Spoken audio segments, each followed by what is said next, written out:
I didn't raise a son to bury me alive. Martha Caldwell stood shaking in her dark bedroom at 2:17 a.m. Phone recorder still running, the doctor's note crumpled in her fist. Her own family, the people she had given everything to, were in the kitchen laughing about switching her pills and forging her will. At 70 years old, Martha had never felt more awake or more dangerous. She slipped out before sunrise with one small suitcase and the notebook containing the coordinates of a secret that would destroy them. 2 days later, in a quiet corner booth at a Philadelphia diner, Martha dialed the number she had memorized for 48 years. A woman's crisp, confident voice answered on the second ring. Sophia Whitaker. Martha's throat tightened. This is Martha Caldwell, your birth mother. Silence stretched across 3,000 miles of telephone line. I know who you are, Sophia said finally, her voice steady but low. I've known since I was 20. I just never reached out. I need your help, Martha whispered. My adopted son and his family are trying to have me declared incompetent and steal everything I own. They're planning to drug me, lock me away, and erase me. I have proof, and I have money they don't know about. Sophia didn't hesitate. Send me the recordings. I'm on the next flight out of LAX. Sophia Whitaker was everything Benjamin was not. At 47, she was one of California's most feared elder rights attorneys. Tall, sharp-featured, with steel gray eyes and a reputation for dismantling greedy families in court. She arrived in Philadelphia wearing a tailored black suit and carrying a leather briefcase that looked like it cost more than Benjamin's car.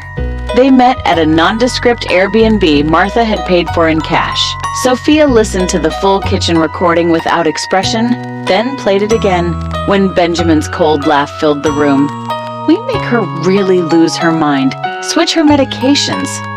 Sophia's jaw tightened. Elder financial abuse, attempted fraud, conspiracy to commit undue influence. She looked up. We're gonna bury them. Martha's voice cracked. I gave him everything. I chose him when I couldn't keep you. Sophia reached across the table and took her mother's hand for the first time in her life. You don't owe him anything. Not anymore. The next 10 days were a whirlwind of calculated war. Sophia brought a small team, a forensic accountant, a private investigator, and a neurologist who specialized in capacity evaluations. They documented everything. Martha's flawless cognitive tests, the hidden $2.2 million offshore account her late husband had quietly built in the Cayman Islands, the 3 rental properties in Florida and Arizona, all untouched and unknown to Benjamin. While Sophia built the legal fortress, Martha played the perfect victim at home. She smiled sweetly at breakfast. She let Eleanor help her with her pills. Placebos Sophia had arranged. She pretended to be confused when Benjamin found her TV remote in the freezer. Every staged incident was secretly recorded on the tiny cameras Sophia had installed. On day 12, Benjamin filed the petition to have Martha declared incapacitated. That was exactly what Sophia had been waiting for. The courtroom in downtown Philadelphia was packed. Superior Court Judge Harlan Reeves presided with the tired expression of a man who had seen too many ugly family cases. Benjamin, Eleanor, and Olivia sat at one table looking smug in their Sunday best. Their lawyer, a mid-tier estate attorney, presented evidence. Doctored medical notes, neighbors' statements they had paid for, and Olivia's tearful testimony about how Grandma doesn't remember who I am half the time. Then Sophia stood up. She called Martha to the stand first. In a soft but clear voice, Martha recounted the doctor's note, the overheard conversation, and 45 years of sacrifice. The courtroom was dead silent when she played the kitchen recording. Benjamin's face went white. Eleanor gripped the table. Olivia stared at her shoes. Cross-examination was brutal. Sophia's voice cut like a scalpel. Mr. Caldwell, did you or did you not say, quote, we switch her medications, we hide her things, we tell her she did things she didn't do? Benjamin stammered. That was taken out of context. Out of context! Sophia played the clip again, louder. The judge's eyebrows rose. The forensic accountant took the stand and revealed the secret offshore accounts, proving Martha was financially independent and had never been a burden. The neurologist testified that Martha scored in the top percentile for her age group on every cognitive test. Then, Sophia dropped the final bomb. Your Honor, I'd like to introduce new evidence of motive and of Mrs. Caldwell's true intentions for her estate.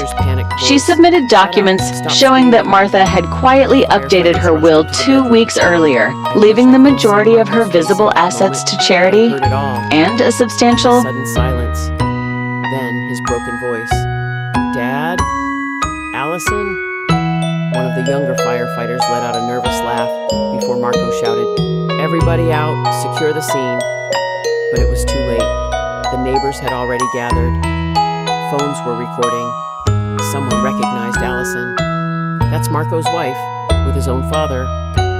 The paramedics had to carry Victor and Allison out on the same stretcher, wrapped together in a sheet, still glued at the most humiliating places. Their faces were red with shame and pain. The entire community watched. Mrs. Delgado whispered, "Dios mío," and crossed herself. At the hospital, I played the perfect worried wife. The doctor told me they were stable, but would need careful separation and ointment. When the nurse left the room for a moment, I swapped the real ointment tubes with 2 tubes of extra hot habanero mustard I had prepared in my purse. 10 minutes later, screams echoed down the hallway. It burns, Allison cried. Victor was cursing in Spanish and English. The scandal exploded. Mrs. Delgado's video went viral on local groups, then TikTok, then even Spanish language news. Abuela's revenge in Sunny Isles was trending. I walked into the hospital room with the divorce papers and the full folder of evidence. Photos, recordings, the fake doctor's report, everything. 42 years, Victor, I said calmly. Sign, and get out of my life and my son's life. Allison cried and begged Marco for forgiveness. My son just looked at her with dead eyes and walked out. 3 months later, Abuela's Panaderia is busier than ever. We opened a 7th location in Aventura. I launched a new line called Revenge Flan with a little spicy kick. People love the story behind it. Merchandise with "Don't Mess with Abuela" is selling out. Marco moved in with me temporarily. He's quieter now, but he's healing. Every Sunday we make flan together, just like when he was little. Victor and Allison, they left Miami in disgrace. Last I heard, they're somewhere in Central Florida, reputations destroyed. I sit on my balcony most evenings now, watching the boats go by, drinking cafecito. Sometimes I laugh to myself. Never underestimate a woman who spent 40 years waking up at 4 a.m. to build something beautiful with her own hands. Did you enjoy this story? Drop a fire in the comments if you loved Abuela's revenge. Tell me which city or country you're watching from. I read every single comment. If you want more stories like this, smash that subscribe button and turn on notifications. The next one is even wilder. With love and flan from Miami, your girl Rosa.